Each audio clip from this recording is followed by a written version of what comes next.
Make America healthy again feels like it's everything that people are talking about online right now, especially the girly pops. And so I have two ladies here today with me, and we're going to talk all about the MAHA movement. Let's spill some sweet tea.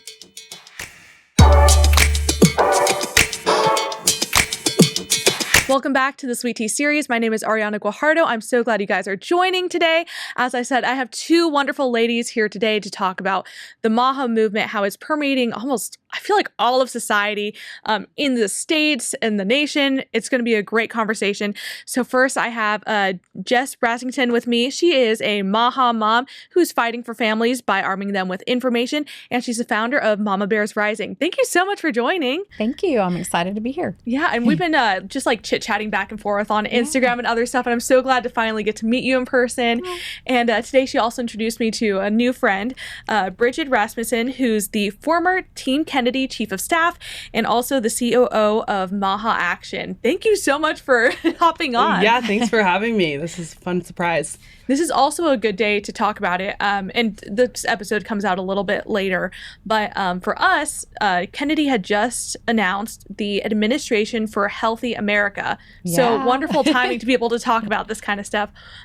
Let's start with you, Brigid. What is AHA, or what's going to happen with that? I think it's the first sign that the federal government is prioritizing health care versus sick care. So today, Secretary Kennedy is in West Virginia with the governor announcing new bans on federally funded school lunch programs in West Virginia. So removing artificial food dyes and other chemical additives that have been banned in European countries for decades and are banned in our skincare products, and for some reason have been allowed to be put in front of kids that rely heavily on these federally funded school lunches and SNAP programs and things like that. So I think this administration is one that's going to prioritize, healthcare versus sick care, proactive, preventative medicine, food is medicine, versus this very reactive sick care system we've come to know. So it's a really exciting day, and he's been in there for I guess a little over 2 months now, and we've already seen so many strides to make America healthy again. And you had mentioned the additives that are like not allowed in our makeup but are in our food. I think you're referring to red dye 40, right? Yes. Okay, I just found out, and this is, I don't know how I didn't realize this before, but it just shows you the lack of information we have. I didn't realize that like bugs were part of the product that were inside of that. And I just wish I had known that that's what I was choosing to eat whenever I was having red dye 40. Right, and that's the Administration for Healthy Americans and MAHA in general. That's all we want to do is educate people and increase transparency on food labels. Texas has a lot of active bills right now specifically targeting the lack of transparency on food products and skincare products. It's not about taking away people's right to have junk food or, soda. It's just, let's make it clear what's actually in these products. And once you kind of learn and go down this rabbit hole of how these chemicals are produced and what they're in, it's like shocking. Yeah, it seems that there's an emphasis on transparency and education. And speaking about like that kind of education, Jess, that's a lot of what you work on, right, with Mama Bears Rising. Would you share a little bit about what you do? Yeah, sure. So Mama Bears Rising began in 2021 when I was speaking out against the COVID hospital protocols utilizing remdesivir, as well as, so I live in Montgomery County, north of Houston here in Texas, and I had friends who had loved ones in the hospital and they weren't allowed to see them. And so I started looking into that, why that was. And because of my holistic health background, I was privy to remdesivir and the Dr. Fauci studies and what had happened in those. So it really alarmed me when I heard this basic protocol was to put people on remdesivir. So, and will you explain what that is? So it's what the hospital used. So when you came in and basically had COVID, according to the hospital, it would set off a protocol, and remdesivir was one of the things they would give the patients in the hospital. And so I started just reaching out and saying, what can we do about this? And I was so ignorant back then, like on the local level, and how to engage in the legislative process. And so through that experience, it just showed me ignorance was no longer an option. And so got engaged and started putting the pieces together. And so I said, more moms need to know that they're not alone in this.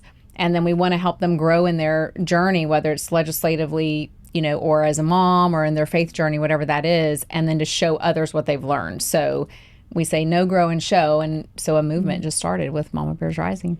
That's amazing. I'm glad that there's, it seems that, well, COVID seemed to be a turning point for a lot of Americans where they started asking themselves, like, wait, can I just trust the government? In the past, it almost, I guess, seemed to be a little bit easy. There's guidelines and I can trust those because it's coming from a reputable source.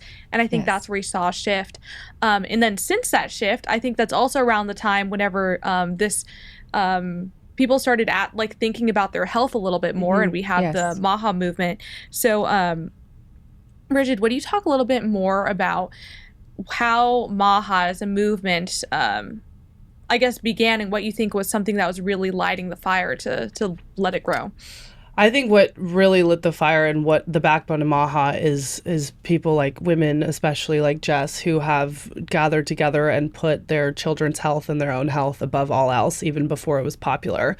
MAHA started when Bobby Kennedy joined President Trump on stage on August 23rd last year and said, "Don't you want a president who's going to make America healthy again?" And from then on, it's just boomed into this cross-partisan, non-political movement. It's Vani Hari always says poison is not partisan. So I think it started as a group of very passionate women all over the country that were starting to wake up and understand how GMOs affect their kids, affect, Americans in general, and were silenced. A lot of it was this whole, hippie, unpopular, kind of very, very censored movement. And now it's become mainstream, and we are starting to see people that actually are so conscious of what they're putting in their bodies. And this is across party lines. It's men and women. It's kids. We've seen so many young people, college students, take a stand and testify at Senate hearings,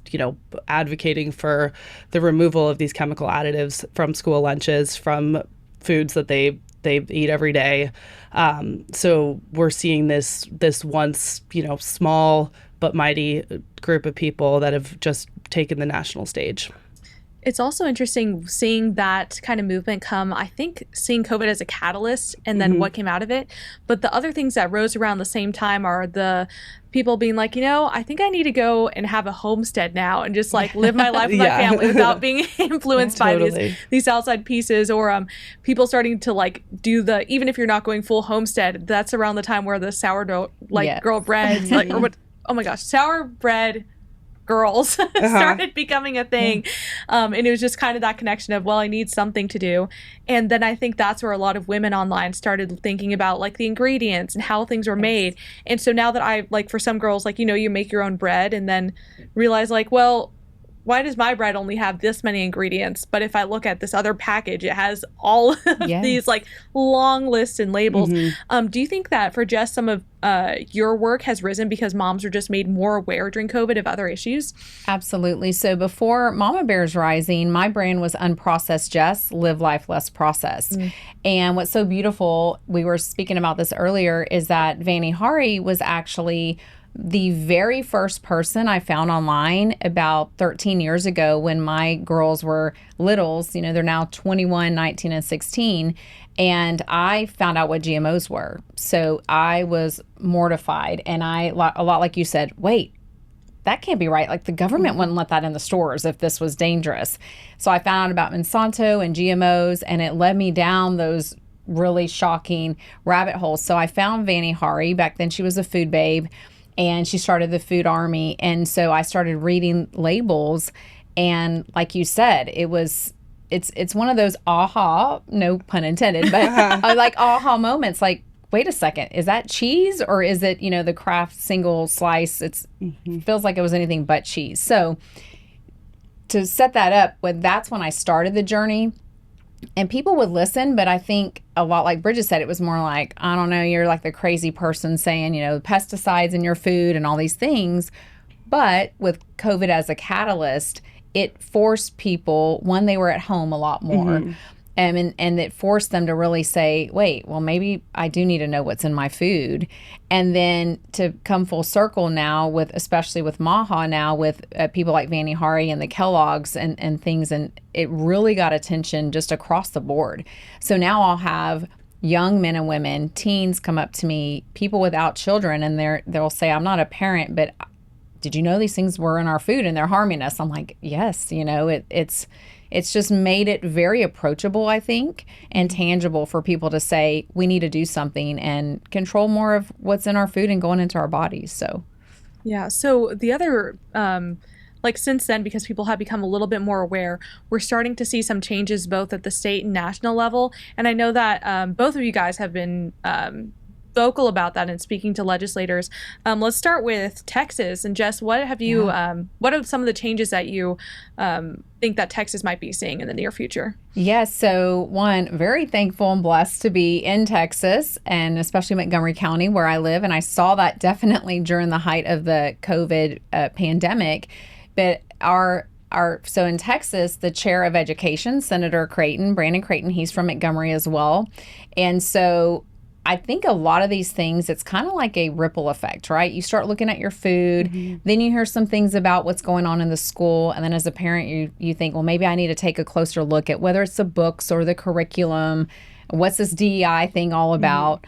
And so in Texas, we have SB2 and SB12. So SB2 is universal, the ESAs, so education, how to do with education. Yeah, the education savings accounts. Education saving accounts. And then SB 12 is more the parental rights in education. So that's something that I've been looking at personally as a Texan and a parent. But then Senator Colkhurst, who is now my senator because Montgomery, Texas, everyone wants to be here. I don't blame them. So I told Senator Creighton's office, okay, if I'm going to lose you, like Senator Colkhurst is amazing. So she's done a lot here, and so she is over HHS for Texas. So she has some really great bills she's worked on in getting physical education back into the schools, which goes with MAHA and movement and all of those things. And then Senator Middleton, he's got, I can't remember the exact bill number, but it has to do with removing the junk food from SNAP. And so I think that's something, too, that it's really opening the eyes of people as people normally who weren't engaged in the legislative process, they're looking at it for the food part. So it's going to start showing them the importance of legislation and how it affects us. So those are some great ones. Senator Colkhurst has also I believe it just passed out of the Senate and is going to the House, but it is about our DNA. So I don't know if y'all have seen that. No, I just haven't. Bringing up things that she said the property right has to be established for our DNA. So companies like 23andMe, they look at your DNA, and we need to own our DNA. So it's just all these things that you don't think about that are happening here in Texas. So I'm excited that Texas is taking the lead in this, as we should, and we should make those precedences known and keep leading the way. I'm glad you brought up the 23andMe, because I'm not sure if y'all saw how like they're apparently like closing down now, and so people are concerned about, well, what happens to my information that's so personal that it literally writes who I am. Yes. So I'm definitely glad that there's people looking at that, and I guess we'll see where that goes. So we're on the show because we're part of the Texas Public Policy Foundation. Yeah. We get a chances to talk about Texas a lot. But Brigid, I'm also interested in what's happening outside of Texas with this movement. Where is that heading? Yeah, a lot, and a lot that has originated in Texas. As SB 25, which requires physical education programs to return to public schools. That's a big one we're looking at right now. You're saying you want our kids to be healthy? Yeah, right. I know. Like, we want our kids to have PE. I mean, it's just been incredible, the lack of movement and emphasis on physical activity we've seen in elementary and high schools. And part of that bill also includes requirements to have nutrition courses in higher education. 80% of medical schools do not require a course on nutrition. Yet you take your kids to your doctor and they're, showing you an outdated food pyramid and asking you how much, dairy and cottage cheese you're having, and maybe you should have more vegetables here and there. And it's just so surface level, and there's no sense of individuality. There's no individual approach to medicine, right, especially with food. So a lot that's gone on in Texas that we're looking at. Arizona just passed 2 bills related to soda and SNAP programs. We're not trying to wipe away the soda industry. It's just why are our taxpayer dollars going to people that are very vulnerable and should have resources to actually drink healthy drinks and eat healthy food. 20% of what's purchased with SNAP benefits is soda and sugary drinks that we know are linked to all of these adverse, pre-diabetes. 1 out of 3 teenagers right now are pre-diabetic. That's so 1 out of 3 is pre-diabetic. 1 out of 3, I did not know that. 38%. Yeah, crazy. So we're seeing Utah, the first state to ban fluoride in drinking water. West Virginia banning these artificial food dyes, and that's so. I mean, I just have to pinch myself because West Virginia has the highest obesity rate out of any other state. Almost 40%, I think, are obese. And so for the West Virginia governor to take a stand and take action in this, very red conservative state that has not prioritized health or talked about health that much. So we're seeing just this nationwide push for more transparency, better resources, better education, both on the right and the left. So it's really bringing people together. I think this is the most unifying movement of our time, and it's been incredible getting parents and kids and college students to go and talk to their senators. And a big thing that we're working on with MAHA is just teaching our younger generations that they can go and talk to their senators. Like their lawmakers actually work for them. I think there's just this divide between the governed and the government, and that's not a true democracy. And we need to teach kids and adults in general that they can just go and speak to their legislators about what's important to them. So the education piece is really important. Knowledge is power, and we want to just bridge that gap on the state and federal level. So for younger women, especially, because again, on Instagram, I feel like a ton of my content that I'm getting is a ton of just things about healthy eating, like whether it be like how to incorporate exercise. And I think now for women, we're getting a lot more information on women's health and like when different types of like physical activity are better for you, depending on even things like cycles and stuff like that. Yes.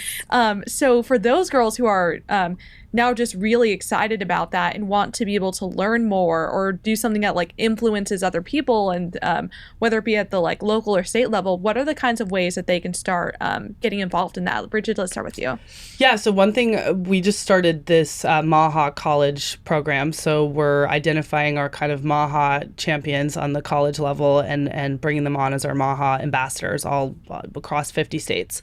And we're launching this program where essentially our college chapters meet and come up with a list of priorities and educational programs that they could then go and present to their younger peers, so high school and elementary school students, both about just kind of living a healthy lifestyle, what nutrition actually looks like, things like, fitness and ways to squeeze in exercise. People don't realize that 10 minutes scrolling through their phones is a 10-minute, walk around the block that could just make them sleep better, feel better, perform better in school and other areas of their lives. And then a part of that too is empowering college students to bring high school students and lower, elementary school students to their Capitol buildings, to their local offices, to teach them just how to propose new policy and talk about what's important to them. Like this, our government should not just be for the 1% of people that know how to contact these senators or are mingling with them.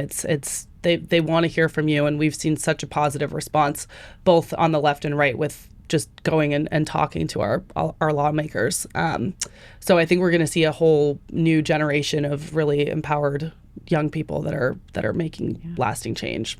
And Jess, what about you? What are ways that you're seeing people get involved? Yeah, so I'm saying I think it goes back to even me. At the beginning of Mama Bears Rising, I went to testify at the Senate, and we shared some of this earlier. I was so nervous and so scared, and I almost felt like I was on trial, and like the senators were, judges.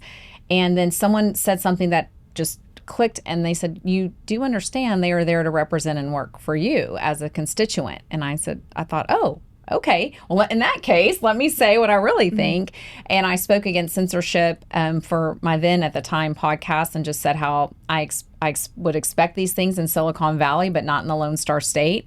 And that really empowered me as a citizen. And just like Brigid was saying, really erased that imaginary thing that was there for me. It's kind of a them and us, it really made me feel part of the process. And so I ended that with this Mama Bear is out of hibernation and she's not going back to sleep. And so that's how Mama Bears Rising actually came about. So since then, it empowered me to go, and then I thought, I want to show others how to do this. It could be as simple as, you don't have to go up to the Capitol, but you can contact your representative. You can, if there's something you want to change, start a bill, start that process and go there. So the last 3.5 years, I have seen a lot more moms come to me, but what's been really exciting is even to have the young adults and even the teens that are starting to say, okay, they're realizing, I think especially with this last election, that what they say and do matters, and that can determine the market, whether it's the market in the commercial industry or with our elected representatives. They want to know what the constituents want. So they're starting to realize that power that they have. And so even this week, during this week when I was at the Capitol, I had someone I've known since she was a little girl, Faith Doan, and she asked to go to the Capitol with me. And so I took her, and it was such a great experience and showed me that we need to mentor the young adults and the teens. And the best way to do that is to get them to the Capitol, to get them to speak with our, representatives. So I'm excited. I've seen a huge shift, especially leading up to this last election, but even more so since this new administration has taken office. Yeah, and I'm glad that both of you guys touched on especially like the college level and like getting those people involved, because that's for me whenever my, I guess, journey into conservatism started with Young Conservatives of Texas.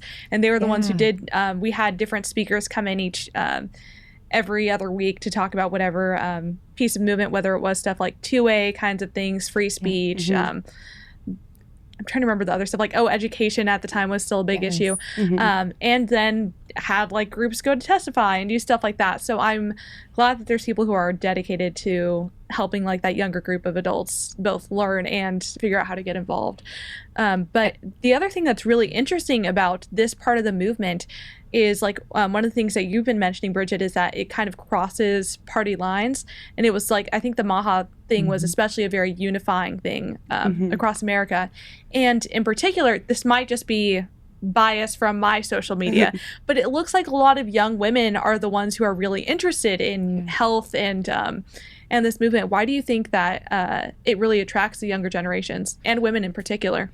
Yeah, I mean, I think that we have an innate desire to be healthy. I think the role of these food and fitness influencers is very, very important.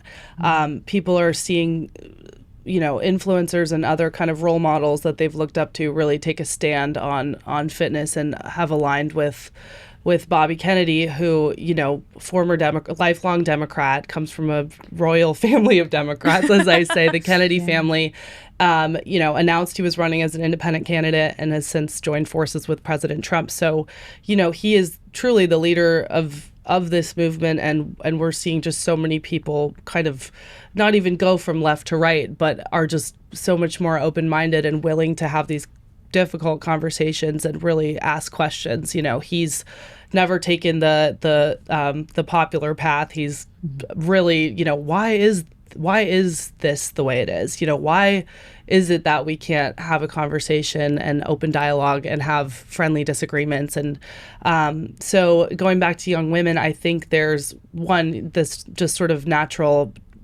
need and desire to be healthy. Two, it's just become more popular and more fun. People are getting engaged with different supplements, joining gyms. Pilates is a big one we've seen, and it's really exciting. And we've sort of seen this health movement become something that was once, a small handful of really loud people that has just been really fun. It's really fun to learn about health and get engaged, and it feels good, and people want to be healthy. What do you think? What do you think draws people to it? I think that from what I've seen, and also being a mom of 3 daughters, 2 still teens and 1 in her early 20s, I think it's really kind of bridged that gap. So for me, for example, a lot of things, my children have heard me talk about a lot of this for years. And I don't want to say they weren't listening, but sometimes it helps to hear other people than the voices you hear all the time. And so something I've noticed is for my daughters and their friends, because I hear a lot of teenagers and where their operating reality is and how they're seeing the world.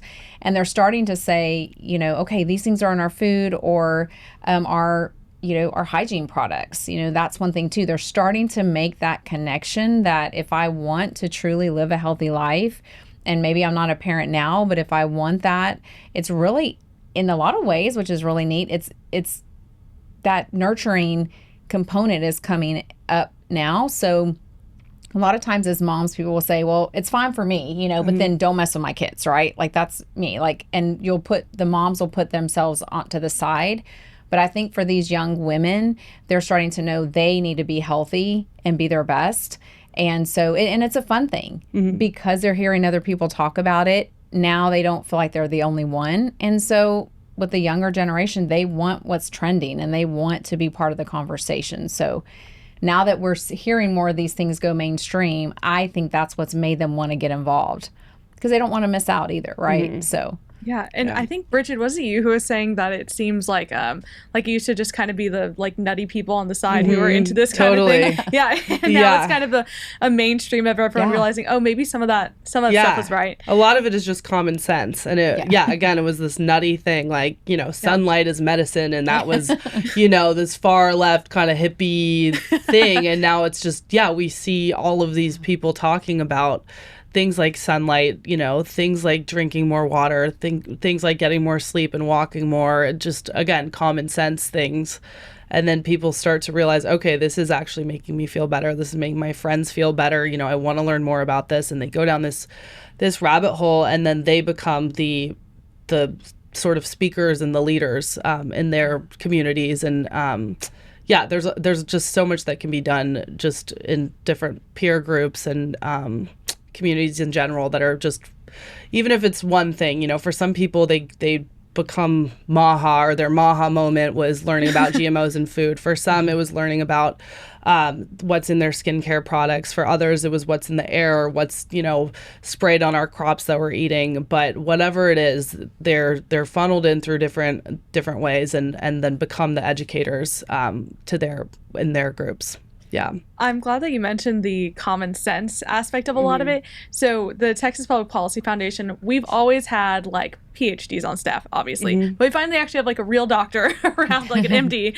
But he and I were just chatting the other day, and he was saying like the best health advice he has is just do what your mama told you.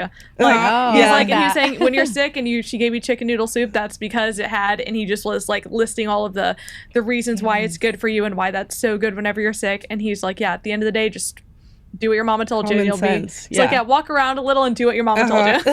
I love that. So I love that that's it's pretty decently sound health advice to think about things like common sense. And if there's a long list of stuff on your food, maybe question a little bit at least. And it's not that we need to totally reinvent, figure out how we're going to land on Mars. Like, we just have to go back to basics. We just have to go back, 30, 40 years when bread was just bread and milk was just milk, and, there wasn't, 1,000 ingredients that you can't pronounce on all of these heart-healthy cereals and things that are totally marketed to kids. It's really just going back to basics. It's not, we don't need to invent some, new crazy way to land on Mars. It's just going back to the simple things.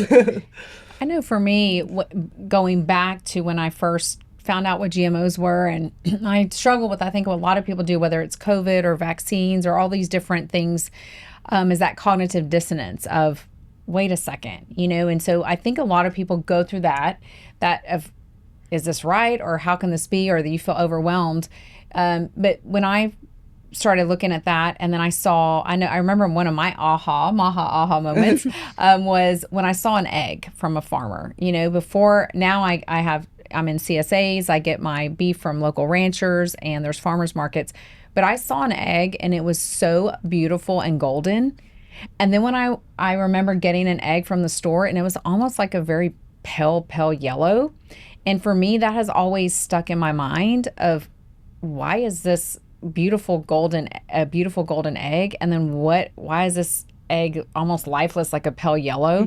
And so I think as you can show people a tactical thing, those things will stick with them, and you'll start asking those why questions, like, why, this is what a real egg looks like, And you can apply that to raw milk, or, I was lactose intolerant or I can't have dairy. And I'll tell people, well, you may not be able to have store processed dairy, or milk, but raw milk might work for you. So I think it's just peeling those layers back, but having food is so tangible. And I think that's why it's been easy to be across parties, because that's something we can all relate to and see, touch, and feel and taste. So yeah, I have thankfully I do have like an egg source now. My I I have a friend who lives out in Bastrop on like 10 acres, and they have like the free range chickens. So those shells, the thing that stood out for me was how thick the shells are on those eggs compared to what you get at the grocery store. It's kind of like, taste so good too. when you're before you have glasses and you put your glasses on and you're like, oh wow, everything's clear. I can see. You didn't realize where you were at until it's kind of like the food. When you experience real food that's fresh and all of these things, you didn't really know what you were missing out on. And so I think now that a lot of the veil has been lifted, people are not willing to go back to how it was before. So we're going to keep this momentum up and just keep going. Yeah. Well, let's look to the future then. Where do you see, I guess, this movement of I guess especially women who are now armed with new information and are wanting to change things? Where do you see our country going in, let's say even throughout this administration, so the next 3 or 4 years? Brigid, let's start with you. Well, I think Secretary Kennedy, I have to get used to saying that. Bobby. He has one task, which is to show throughout the next few years that he can reverse the chronic disease epidemic that we've found ourselves, 1 in 36 kids with autism, 1 out of 3 teens are pre-diabetic. He has one task, and it's to make America healthy again. So I think, there's this sort of emphasis with the healthcare industry that it's normal to feel tired and fatigued, and here's a pill for that, and then you have side effects from that pill, so you take another pill, and it's just this sort of normalizing of these very preventable, fixable symptoms like fatigue, like bloating, like digestive issues, like brain fog, things like that. So I think I know we're going to see a shift from this sort of reactive, reach for the pill model to, okay, let's talk about things like sunlight and how it affects the brain. Let's talk about locally sourced food, farm to table sources. Let's talk about kids and exercise and why that's so important. Let's talk about how we need a healthy country to have a strong country. Let's talk about how we need our military to be healthy. Like, these things are, I turned on Fox News a few weeks ago maybe, and the lower third said, the MAHA movement is unifying the country. And, think about all the Fox News consumers and just, you show people, okay, here's an egg from the farm down the street. Here's an egg that you buy at the grocery store. Tell me how you feel. It's sort of just laying it out there for people. And I'm so thankful that we have people on both sides, people like President Trump, obviously Bobby Kennedy, all of these influencers that have really taken a stand. And I think we're gonna see true health come to fruition, and we've seen it obviously become a national priority already in this administration. So very exciting times for sure. And then for Jess, especially because you're based here in Texas, where do you see Texas going in after this session, and where do you see the country going? So I'm very excited as well for Texas, because we've already seen it a lot, like we discussed here on the show. The legislators are taking it serious, and they're seeing that their constituents are truly concerned, and that, we MAHA mamas have spoken, and we're not shutting up anytime soon. And so I think it's going to be a multi-pronged effect of not only in the political part, but also in the commercial and the businesses. So in holistic health, we say we want to go to the root cause. And a lot of times in healthcare, if it's not holistic or functional medicine, that has been overlooked. And so they're also going to start seeing patients not settle for a quick, hey, here, take this pill. They're going to want to know why. Or why am I having a headache? Or why do I have these digestive, symptoms? So I think that's going to happen as well. And then the pendulum shifting, and people are going to start realizing that, whether they are, producers, consumers, that they're just more knowledgeable. They're more, they'll come to the table with more questions. And so the market's going to adjust. So I'm excited for that. I think it's going to be, even though some may have to sadly have been forced to change because they know the consumers are becoming wiser. I think we're going to see that, and I believe it's going to start with Texas, and hopefully we can be a model not only to the U.S. but also to the world. I had a French journalist reach out to me who was doing a documentary on Texas because the world's watching us, and I think it's so important that we keep the momentum going and take the lead because we're Texas, and that's what we need to do. So I love that, and I'm excited that like as you guys both have touched on it in some way, it seems like America itself is healing as well. So we're becoming healthier. America's culture is becoming healthier, and I'm glad that we got to talk about all of this today. If people wanted to learn more about you guys and what you're doing, where can they find you? Jess, where can people find you? So you can find me on Instagram at Mama Bears Rising at MAMABearsRising.com. We have TikTok account as well. So you'll see some of the Mama Bear Rising show segments on there. And then you can go to mamabearsrising.com and you'll see our platform. And that is really bringing in, like we said, the Know, Grow, and Show. We want you to know you're not alone.